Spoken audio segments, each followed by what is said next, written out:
Hello guys, good morning, welcome to my Mehndi queen channel. सकाळ मु बाहर मार्केट कौन पाने एत चोखरा से मो मुहरे बांधी दीजिए। सकाल सकाल एत खरा तो मार्केट बहुत भिड़ था जेहतु मुझे देखी पारे किसी भी। तो घर को आसिक देखी दूसरी नेल पॉलिश आनी, फेस वाश आनी, मेहंदी गोटे आनी, गोटा तो मेहंदी लगे सारी आउ गोटे मेहंदी आनी। आम मो भौणी सहित बाहर आम टे मार्केट। तो मुझे भिटर आसिक पहुँची टे सपिंग कर हूँ जून 13 तारीख। तो बढ़िया बढ़िया ये ड्रेस ताई मतलब बेस भल लगे भिटू आपण मैंने तो झील छुआ जानते हैं नेल पॉलिश आणतु न आणतु तो 5टा जाक नख पूरा फिलअप करके आसबे। तापर मुई भिटरू टॉप नहीं सारे जी विशाल कौन पाने दुटा पाखे पाखे अच्छे टे बुली आसवा।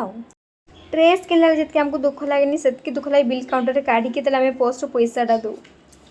आपण मैंने देखु तनुश्री केमती नुची नुची कला पीछे। तो मो सेमती किसी नहीं मुझे पीएनी एक्चुअली मतलब भल लगे एत। तनुश्री पिला मुझे पीदेली से खुशी से किणाकुणी खाना पीना सब सर आम जिते जाऊँ घर को एत जोर से पवन आसूला। तो आम घर को भी जापारूनी मैंने मुझे पार्नी घर को तनुश्री घर को गला मु मामू घरे ओह्लई गली। आपने केमती रजरे किणाकुणी कले सपिंग कले निहाती मत कमेंट जनइबे। टाटा बाय बाय।